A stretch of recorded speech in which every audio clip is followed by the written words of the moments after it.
ওনাকে যখন জিজ্ঞেস করা হলো পররাষ্ট্রনীতি সম্পর্কে, উনি উচ্চারণ করেছেন সবার আগে বাংলাদেশ। তারপর তিনি 3টে শব্দ উচ্চারণ করেছেন, দেশ, জনগণ এবং সার্বভৌমত্ব।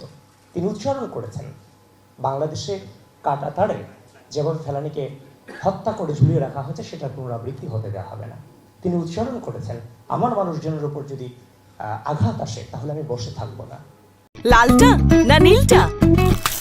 It's fantastic biscuit.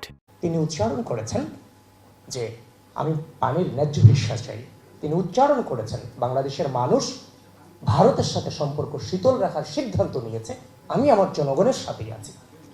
এই যে সরাসরি সর্বোচ্চ ব্যক্তিত্বের কাছ থেকে পররাষ্ট্রনীতি সম্পর্কে আপোষহীন মনোভাব, সেটাই বাংলাদেশের জনগণ, বাংলাদেশের তরুণ সমাজ চেয়েছিল।